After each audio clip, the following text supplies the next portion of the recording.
मालिक की प्यारी सात संगत जी, राधा स्वामी। मालिक के प्यारों, मैंने पिछले 2 मैसेज डाले जिसमें कोशिश करी कि विचार करा जाए कि गुरु का हुक्म क्या है। देखो, हुक्म जो है वो शब्द है, वो सच्चा सतगुरु है। एक दूसरी भाषा में हुक्म का मतलब होता है कि गुरु की आज्ञा का पालन करना, यानी उनके वचनों को मानना। हम जीवन में इस चीज़ को कभी महसूस करते हैं कि क्या हम सतगुरु के वचनों को मानते हैं। अंतर में सब स्वरूपी सतगुरु को पहचानना तो अलग बात है, वो अलग विषय है। लेकिन बाहर जो सतगुरु हमारे बीच में बैठा है, देह धारण करके हमें जो समझा रहा है, क्या हम उस पर विचार करके उनकी बातों पे अमल करते हैं। मुझे एक बात समझ नहीं आती, मैं विनती करना चाहूँगा संगत के आगे, अगर कोई त्रुटि हुई हो तो क्षमा करना, कि आपके सामने बहुत छोटा सा मैसेज डाला जाता है, 15 मिनट 20 मिनट, बहुत बड़ा जो डाला गया वो 25 मिनट है, लेकिन 12 15 18 20 मिनट के विचार को भी हम ठहर कर टिक कर नहीं सुनते। कारण मन की चंचलता। मन हमें सत्य को सुनने के लिए प्रेरित नहीं करता, असत्य की तरफ ध्यान है। अब सत्य क्या है, असत्य क्या है? देखो, सत्य है संत मत, सत्य है नाम, सत्य है उस परमात्मा का हुक्म। और असत्य क्या है? दुनिया, दुनिया के रिश्ते, दुनिया के ओहदे, दुनिया का मान सम्मान। अब चलो इस पे भी विचार करेंगे, मगर हम छोटे छोटे मालिक के जो विचार हैं, छोटे छोटे जो परमात्मा के जो समझाने का भाव है, उन्हीं विचारों को अपने तरीके से मैसेज में डाला जा रहा है। खुद का कुछ नहीं है, जो कुछ है संतों का है, गुरुओं का है। मगर हमारा ध्यान किधर है? हम छोटा सा मैसेज नहीं सुनते। हम सत्संग में भी बैठे होते हैं तो हमारा मन भार होता है। संतों को हम पता नहीं किस भाव से उन्हें अपना कर बैठे हैं। या तो हम इस सहजता में बैठे हैं कि उन्होंने जिम्मेदारी ली है, वो लेके जाएंगे, हमारा तो इसमें कोई हक बनता नहीं, हमारी कोई जिम्मेदारी बनती नहीं कि हम उन्होंने जो हमें उपदेश दिया है, जो हुक्म दिया है, उस पर अमल करें ना करें, कोई फ़र्क नहीं पड़ता। उन्होंने जिम्मेदारी ली है, वो लेके जाएंगे। तो अगर ये विचार हम लेकर बैठे हुए हैं तो पूर्णता से भूल में बैठे हैं, पूरी तरह से भटक में है। कबीर साहब की एक वाणी है कि गुरु से लगन कठिन है भाई, कठिन है। आपने कठिन बोला, नामुमकिन नहीं बोला। कठिन इसलिए है क्योंकि हमें उनसे प्रेम नहीं है। हमें जिससे प्रेम होता है उसके प्रति हम जिम्मेदार होते हैं, उसके प्रति हम अपने जीवन का एक एक क्षण, एक एक पल लगाने को तैयार हैं। मगर संतों के लिए हमारे पास सिर्फ और सिर्फ एक ऊपरी तौर पे दिखावे है कि हम उनसे प्यार करते हैं, उनका कहाँ मानते हैं। और जो उनकी दौलत है, जो उनका प्रेम है या वो रूहानियत है, वो हमें सौंप देंगे। ऐसा संभव नहीं है। जब तक हम उन्हें ये महसूस नहीं कराएंगे, नहीं जताएंगे अपनी करनी के ज़रिए, उनके हुक्म की पालना के ज़रिए, तब तक वो हमें कुछ नहीं देने लगे। नहीं तो विचार करके देखें, हम आपस में संगत के साथ मिलते भी हैं, सबका एक ही भाव आता है, बनता नहीं, ध्यान नहीं बनता, सिमरन नहीं बनता, हम करते हैं, कोशिश करते हैं। क्या वो कोशिश काफ़ी है जो हम कर रहे हैं? क्या उस कोशिश में हमारे अंदर वो कशिश है, प्रेम के साथ कर रहे हैं, या सिर्फ एक फॉर्मेलिटीज़ पूरी कर रहे हैं? किसी वाणी के ऊपर उसका तर्जुमा करना ठीक है, लेकिन संतों की वाणी पे संत ही उसका तर्जुमा कर सकते हैं। आम इंसान ने ना वो वाणी रची है, ना वो लिखी है, और ना ही उसके सही अर्थ को कोई आम इंसान समझ सकता है। उस वाणी के ज़रिए हम इतना नहीं समझ सकते। एक महात्मा हुए हैं, सभी लोग हम उन्हें जानते हैं, कबीर साहब। आपकी वाणियाँ अलग अलग भाषाओं में अलग अलग तरीके से पढ़ी सुनी जाती हैं। पंजाब की तरफ कुछ अलग भाषा में उनकी वाणियाँ पढ़ी जाती हैं, हरियाणा की तरफ अलग भाषा में, गुजरात में अलग भाषा में, राजस्थान में अलग भाषा में।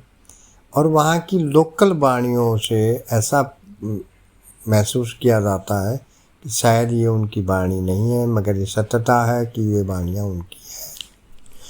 कुछ वाणियाँ जो गुरु ग्रंथ साहब में दर्ज करी गई, हमें ज़्यादातर वही सुनने को मिली हैं, मगर ऐसी बहुत वाणियाँ हैं जो लोकल भाषाओं में हमारे सामने आती हैं। मेरा ये बोलने का महत्व कोई ख़ास बात नहीं है, मगर अलग अलग तरीके से अलग अलग भाषाओं में भी उन्होंने लोगों को संत मत की तरफ, सच्ची रूहानियत की तरफ प्रेरणा देने की कोशिश करी।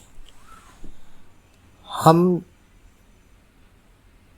उनका मान सम्मान करते हुए हाँ हुकारा ज़रूर भरते हैं, लेकिन क्या हम उस चीज़ को निभाने के लिए पूरी तरह तैयार हो पाते हैं? पुस्तकें, वेद, शास्त्र अनेकों हैं, उनके ऊपर तर्जमे करने वाले भी अनेकों हैं। आज इतना ज्ञान है, बाहरी मत छोड़िए, संत मत के ज्ञान के प्रति भी इतना ज्ञान भरा पड़ा है कि उसे हम पढ़ें तो सारी उम्र लग जाए, सारी ज़िंदगी लग जाए, तब भी वो किताबें ख़त्म नहीं होंगी, हमारा जीवन ख़त्म हो जाएगा। लेकिन उन किताबों में लिखा क्या है? क्या उसमें ये लिखा है कि पढ़ने के साथ मुक्ति मिल जाएगी? क्या उसमें ये लिखा है कि इन्हें पढ़ने के बाद जो हमारा मूल उद्देश्य है, जिस लिए दुनिया में आए हैं, वो पूरा हो जाएगा? विचार करना है भाई। खाली किसी चीज़ को पढ़ लेने से या गा लेने से या सुन लेने से कोई फ़ायदा मिल सकता है? कबीर साहब तो अपनी वाणी में कह रहे हैं, कबीर आधी साखिय है, कि जो मैं छोटी सी बात कह रहा हूँ, कोट ग्रंथ कर जान, कि ये जो मैंने साखी आदि बोली है ना, ये करोड़ों ग्रंथों के समान बोल रहा हूँ। आप कहते हैं नाम सच जग झूठ है, कि अगर दुनिया में कोई सच है तो वो नाम है, वो शब्द है, वो हुक्म है।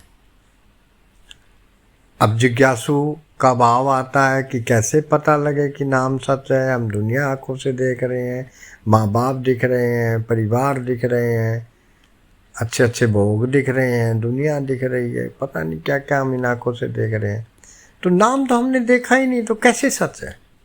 तो आप फिर आगे समझा रहे हैं सूरत शब्द पहचान, कि अपनी इस सूरत को यानी अपनी इस आत्मा को उस शब्द के साथ जोड़, तब पहचान आएगी। मगर हमारी हालत क्या है, हमने जोड़ना नहीं है, हम दूसरे पर जिम्मेदारी देना चाहते हैं। हम चाहते हैं जो हमारे बीच आए हैं, हमें समझा रहे हैं, वही हमारा बोझा उठाए। उनकी जिम्मेदारी है, वो हमारे बदले करे। अब भाई वो खुद कह रहे हैं कि भाई कोई किसी के बदले पढ़ नहीं सकता, किसी के बदले खा नहीं सकता, किसी के बदले सो नहीं सकता, तो फिर किसी के बदले भक्ति कैसे कर सकता है? वो आपका जो मार्ग है वो सहज कर सकते हैं, आपकी भक्ति में 4 चांद लगा सकते हैं, मगर भक्ति तो नहीं कर सकते ना। और जब तक हम उस असल की पहचान नहीं करेंगे, अपनी उस आत्मा की पहचान नहीं करेंगे, तो हम कैसे इस बात को भरोसा करके बैठ जाएं कि फिर हम पार निकल जाएंगे, हमारा आवागमन छूट जाएगा? ये तो संभव ही नहीं है। परमात्मा का बनाया हुआ नियम है, परमात्मा ने ये नियम बनाया है कि जो उस नाम के साथ जुड़ेगा वही पार निकलेगा। चलती चाकी देख के दिया कबीरा रोए, 2 पाटन के बीच में साबत रहे हो ना कोई। कि ये जो समय की चक्की में देख रहा हूँ और कर्मों की चक्की में जो देख रहा हूँ, उस चक्की में ऐसे पीछे जा रहे हैं कि बार बार मरना पड़ रहा है, बार बार जन्म लेना पड़ रहा है। साबुत रहे हो ना कोई, कि कोई बिरला ही है जो बच के जाए, नहीं तो सब दड़े जाएंगे काल की चाकी में। इसी को फिर आगे कह रहे हैं, चलती चाकी देख के दियो कमाल हंसाए, जो कीलते जा लगे वही काल नहीं खाए।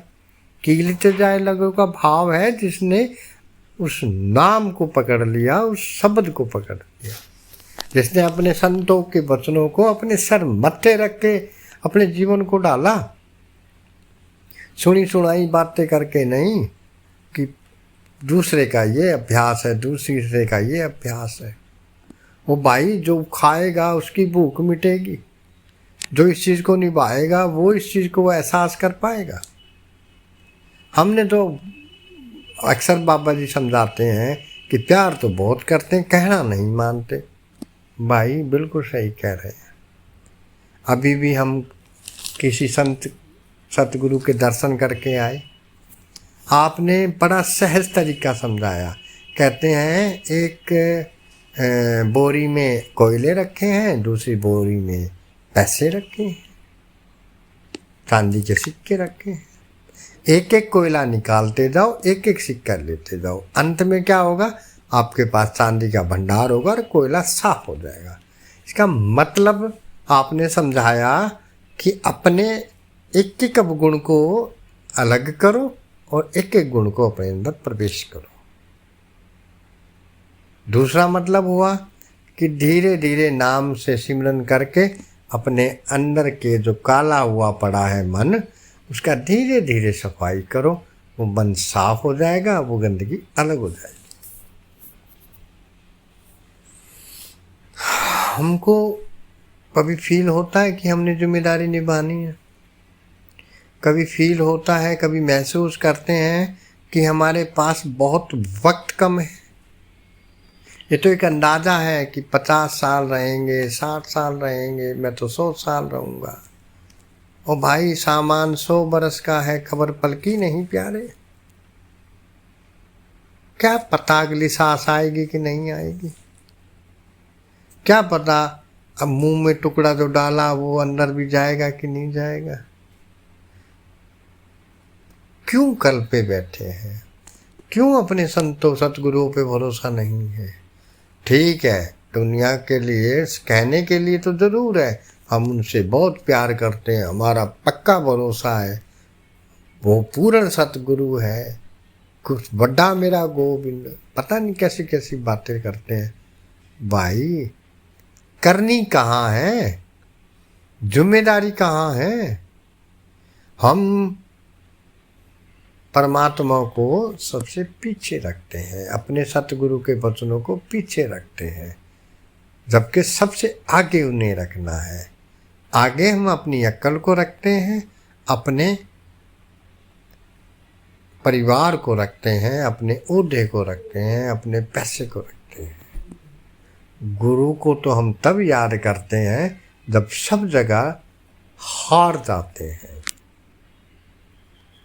गुरु को हम प्रथम नहीं रखते।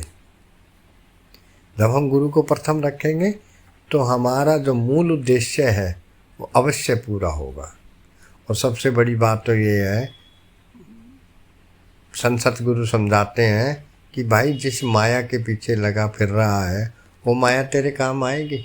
गुरु नानक साहब भी कह रहे हैं, पप्पवा जो आवणी मुँह संग नहीं जाए, कि जो तू जोड़ रहा है ना ईमानदारी से तो नमक के साथ रोटी मिलेगी भाई, बाकी कितनी भी कर लगा ले। और बड़े दुख के साथ कहना पड़ता, मरते समय साथ नहीं जाएगी। जिन बच्चों के लिए कर रहे हो उन बच्चों ने तो भैया लाश भी नहीं उठेगी, उससे पहले चाबियां देखनी शुरू करेंगे। किस बोलोके में बैठे हैं भाई,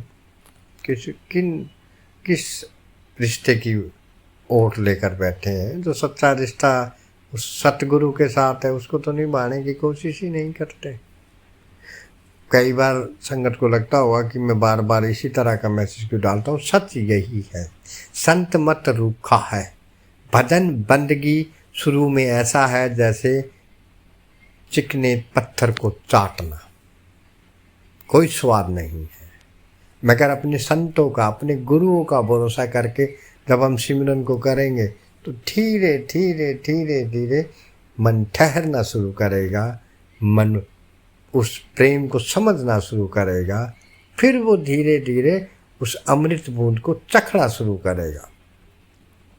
हम तो ये चाहते हैं, आज बैठे 10 दिन बैठे, 11वें दिन संतों से सवाल करते हैं, जी कुछ बनता नहीं, कुछ दिखता नहीं। भाई कैसी बातें कर रहे हो, इतना कालस अंदर पड़ी है, युगों युगों से, करोड़ों युगों से हम आ रहे हैं, कर्म पे कर्म कमा रहे हैं। 10 दिन में, 12 दिन में, साल भर में इतनी भजन बंदगी कर ली कि छूट गया। और भाई गुरु को राजी करना है, गुरु को राजी करना है। गुरु राजी सारो जग रूठे। गुरु को हम तो गुरु रूठे तो रूठे, हमें तो जग राजी करना है। तो भाई इसी चीज़ को विचार में करते हुए, अपने संतों, अपने सतगुरुओं का मान रखते हुए, अपनी जिम्मेदारी समझते हुए भजन बंदगी को फिर विनती करी जा रही है, निभाना है। और बार बार बाबा जी फरमा रहे हैं, नानक के घर केवल नाम, बावे भूखा रखे, बावे राज में रखे, मगर गुरु के हुक्म में रहते हुए उस नाम की कमाई को पूरी ईमानदारी के साथ करना है। हम तो टालते हैं, हम तो सोचते हैं आज थक गया कल करांगे, आज पार्टी है उठे से आके करेंगे, फिर थक गए, बहानेबाजियाँ मारते हैं। और कहते हैं, बाबा जी भी बार बार कहते हैं, भाई जो तिस भावे सो गल चंगी। भाई जो आपको पसंद है ना वही बात अच्छी है, जो उन्हें पसंद है ना वही करने में फ़ायदा है। अपनी ना पसंदें ना लगाएं तो ज़्यादा बढ़िया रहेंगे। और नहीं तो अंत वेले हम उन्हें ये नहीं कह सकते कि आप लेके चलो, आप सवाल करके खड़े हो जाएंगे, पूछ लेंगे क्या कहा था, क्या करके आ रहे हो। इसलिए हमें चाहिए अपने संतों, अपने सतगुरुओं का मान सम्मान रखते हुए, उनसे सच्चे प्रेम और सच्ची श्रद्धा रखते हुए भजन बंदगी को ईमानदारी से निभाना है। बाकी जिम्मेदारी उनकी है, वो अपने आप निभाएंगे। हमने सिर्फ और सिर्फ ये सोच कर करना है कि जो आपका हुक्म है तेरा बाणा मीठा लगे, बस। बाबा जी की प्यारी संगत, राधा स्वामी, मगर मैसेज पूरा सुना करो। राधा स्वामी।